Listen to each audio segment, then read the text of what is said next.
Ebeveynleşmiş çocuk nasıl anlaşılır? Belki bu soruyu sorarken yanına bir soru daha ekleyebiliriz. Büyümüş de küçülmüş çocuk dediğimiz çocuk kimdir? Ne olur da bir çocuk büyümüş gibi yapar ve ama aslında hala küçücüktür? Biraz buna bakalım istiyorum. İlk önce bu bahsettiğimiz çocuğu tanıyalım. Bu çocuklar evin bütün yükünü alan, sanki o evin küçüğü değil de en büyüğüymüş gibi davranan, duygusal sorumlulukları fazlasıyla üstlenen, örneğin annesine, babasına ya da ikisine birden iyi gelmeye çalışan, evin duygusal iklimini düzenlemek için sürekli kendinden bir şeyler ortaya koymaya çabalayan, evdeki yüz ifadelerini takip eden, duyguyu takip eden, durumu takip eden, bunlarla ilgili sürekli akıl fikir yürüten, açıkça ifade etmese de ebeveynleri anlar ki arka planda durumu toparlamak için çabaya giren çocuğa ebeveynleşmiş çocuk diyebiliriz. Bir başka deyişle büyümüş de küçülmüş çocuklardan bahsederiz bu cümleleri kurduğumuzda. Bu çocuklar gerçek duygularını saklarlar. İhtiyaçlarından pek bahsetmezler. Hatta siz onlara duygularıyla ilgili sorular sorduğunuzda hep her şey yolunda mesajları veren, sanki onlar hiç kötü hissetmiyormuşçasına, sanki onların hiçbir yetişkin tarafından karşılanmasını bekledikleri ihtiyaçları yokmuşçasına davranan çocuklardır bunlar. Bu çocuklar gerçek duygularını saklarlar, ona ihtiyacıyla dolulardır ve aslında ihtiyaçlarını bastırarak ötekilerin ihtiyaçlarını daima önceliklendirirler.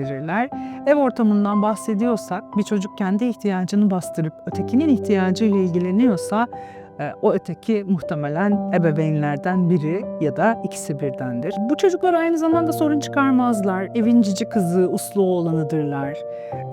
İşin kötüsü ya da belki de çocuklar açısından baktığımızda iyisi gibi görünen ama uzun vadede yalnızlaştıran tarafı bu evlileri çok yüzeyden alırlar. Uslu oldukları için, sakin oldukları için, sorun çıkarmadıkları için ebeveynleri tarafından ve gittikçe de sosyal çevreleri tarafından onurlandırılan ve onaylanan çocuklardır.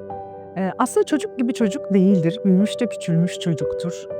Bir yetişkin edasıyla durur, bir yetişkin edasıyla dinler. Hatta yaşına göre bazen bir yetişkin edasıyla sorun çözer ya da sorunları çözmeye yeltenir. Bu çocuklar anne babalık yapmaya da yeltenebilirler elbette. Sorunları çözmek çünkü biraz ebeveyn olmayı da beraberinde getirir.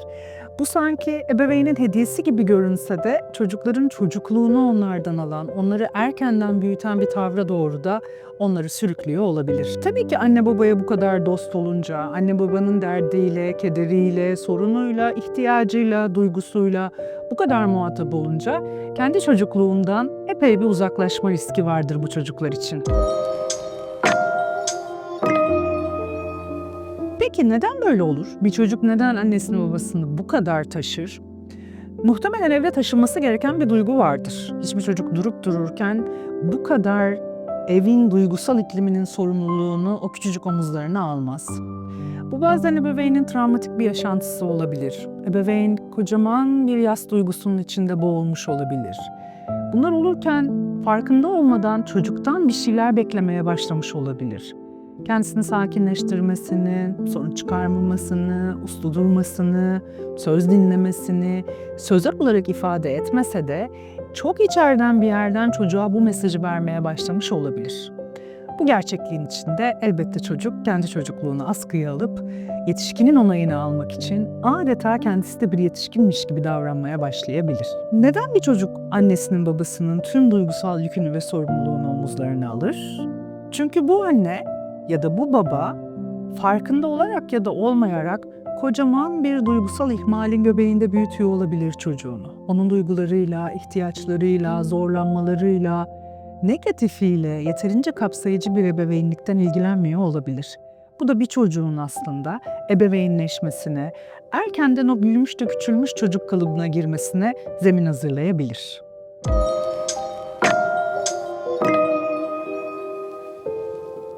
Peki bu çocuklar büyüdüklerinde nasıl bir yetişkine dönüşürler? İçlerinden hayata dair nasıl yetişkin tavırları çıkar? Çok küçük yaşlardan itibaren kendi duygularıyla ilgilenmeyen, kendi ihtiyaçlarının fısıldadıklarını duymayan bir çocuğun yetişkinlikte de bir anda içine, ihtiyacına, duygusuna kulak kabartmasını bekleyemeyiz. Elbette bu çocuklar büyüdüklerinde dikkati ötekinin duygusunda daha çok olan yetişkinlere dönüşürler. Çünkü en iyi bildikleri şey ötekinin duygusuyla ilgilenmektir. Ötekini iyi etmek, ötekini regüle etmek, ötekinin ihtiyaçlarını fark etmek ve bunun için harekete geçmek bu çocukların yetişkinlikteki en güçlü kasları olur. Tabii buna günlük hayatın içinde kurtarıcı da diyebiliriz değil mi? Sürekli ötekini kurtarmakla meşgul olan ve aslında onayın, sevginin, değerin buradan geleceğini düşünen, çünkü bir zamanlar buradan geliyordu, çocukken buradan geliyordu.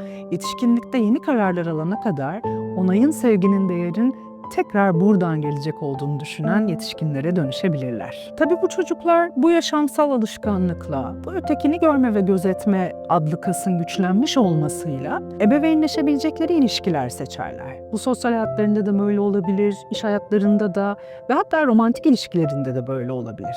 Ebeveynlik yapabilecekleri yaşam yoldaşları bulma eğilimleri çok yüksektir. Tabii bu kadar ebeveynlik yapmayla dolu bir hayatta, bu kadar ötekinin sorumluluğunu almayla dolu bir yaşam yolunda yorgunluk, tükenmişlik, bıkkınlık, hayatın anlamını sorgulama ve pek de bir şey bulamama çok beraberinde gelen aynı paketin çeşitli elemanlarıdır. Bir taraftan aynı çocuklar büyüdüklerinde kendi sınırlarını belirlemekte ve sınır koymakta çok zorlanırlar.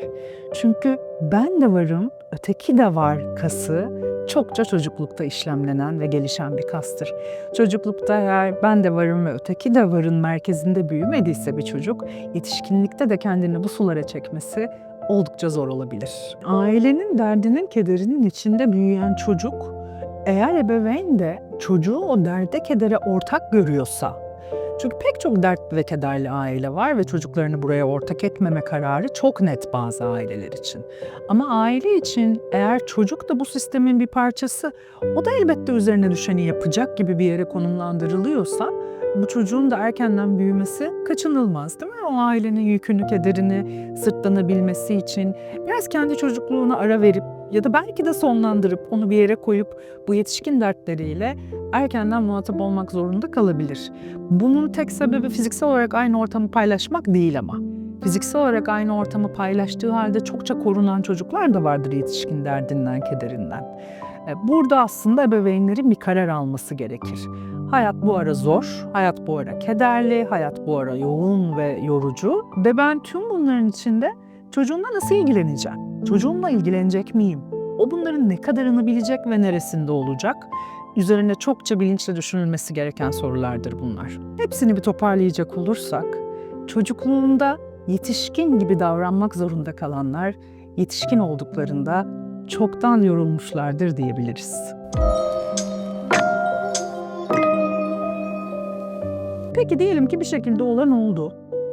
Bunu izleyen sevgili izleyici fark etti ki ben galiba çocuğumu biraz ebeveynleştiriyorum. Galiba o çocukluğundan ve çocuksuluğundan biraz uzak bir yerde. Ben ne yapacağım diyorsa harika bir şey bu ve hiçbir zaman hiçbir şey için geç değil. Bir zamanlar bir şeyler oldu ve artık sonsuza dek bu gerçeklik ve duygulanım bizimle gibi bir şey yok. Artık bunu çok iyi biliyoruz.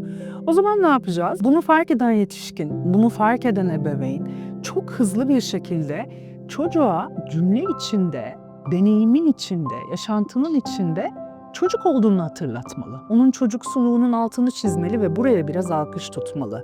Böyle açıkça şu cümle kurulabilir. Sen çocuksun, bunlar biraz yetişkin derdi. Bunlar biraz yetişkin konusu. Hadi sen oyununa, hadi sen okuluna, hadi sen keyfine bak. Anne baba bunları halleder. Buralar bizim meselelerimiz diyebilmeli. Bu aslında çocuğun omuzlarından o kocaman duygusal çantayı, paketi alıp oraya oyun ve neşe dolu bir çocuksuluk bırakabilir. Bütün çocukların ebeveynlerini güçlü görmeye ihtiyacı vardır. Ama burada bahsettiğim ebeveyn modeli hiç üzülmeyen, hiç zorlanmayan, hiç yorulmayan bir ebeveyn değil. Çünkü insan olmanın bir parçası tüm bu deneyimlerde yorulmak, zorlanmak, ağlamak, öfkelenmek, üzülmek, bunların hepsi kabul. Burada önemli olan çocuğun aslında ebeveynin meselelerini sırtlandığını fark ettiği yere yetişkinlerin bir duygusal alarm kurmuş olması. Çocuğum şu anda benim duygumu üstleniyor. Beni neşelendirmek, canlandırmak için bir şey yapıyor. Bana iyi gelmek için o oyunu değil bu oyunu istiyor. Bana iyi geleceğini bildiğim için bu derste çok başarılı olmak için, tırnak içinde sevmediği halde muazzam bir çaba harcıyor. Benim kederimi gördüğü için burayı rahatlatacak cümleler kurmaya başlıyor, alarmından bahsediyorum. Bu alarm kurulursa eğer yetişkinin içinde, çocuk da bu tavrı gördüğünde onu çok rahat durdurabilir. Ve ona aslında kendi güç kovasından biraz güç aktarabilir. Senin için de buradayım, kendim için de buradayım mesajını verebilir. Bir taraftan ebeveynlerin dikkatinin hep biraz oyunda olmasını tavsiye ediyorum aslında. Çünkü çocukluğun dili oyundur. Çocukluğun şifası oyundur. Bir şeyler yolunda gitmiyorsa oraya hemen merhem niyetini sürebileceğimiz şey oyuncu bir ebeveynliktir. Dolayısıyla bir çocuğun ebeveynleştiğini fark ettiğimizde, yaşından olgun tavırlara girmeye başladığını fark ettiğimizde heybemizden hemen bir oyun çıkarabiliriz. Bir taraftan da tabii bu çocukların yetişkin gibi davrandığını fark ettiğimiz anlarda ebeveynin oyuncu ebeveynliğiyle de ortamın biraz neşelenmesi ve canlanması çok mümkün ve şifalıdır. Bir başka çaremiz aslında fiziksel ve duygusal bakımı görünür kılmak. Çünkü ebeveynleşmiş çocuklar hem fiziksel bakımlarını üstlenmek konusunda çok becerikli olabilirler ve bununla da övgü aldıkları için erkenden yemeklerini hazırlayan, erkenden çantalarını yapan, hatta kıyafetlerini yıkayan, ütüleyen, değil mi? Böyle çocuklar, bilmiyorum, tanıyor musunuz? Çokça kendine bakmakla, bakabilmekle meşgul çocuklara biraz sen çocuksun, buralar bende mesajını vermek de onları kendi yaşlarına davet etmek konusunda ilham verici olabilir. Buraya vereceğim son bir tavsiye, o az önce bir duygusal alarmdan bahsetmiştim ya, hani fark etmek bunu. Çocuğun ebeveyn sorumlulukları almaya başladığını fark ettiğimiz anda hemen bir duygusal iklim tarayıcısı açmak içimizde. Şu anda ne oluyor? Çocuğum hangi duyguyu alıyor, üstleniyor ve üstesinden gelmeye çalışıyor fark etmek ve hemen orada aslında çocuğa yaşına uygun bir bu olumsuzluk seninle ilgili değil açıklaması yapmak çok şifalı olacaktır.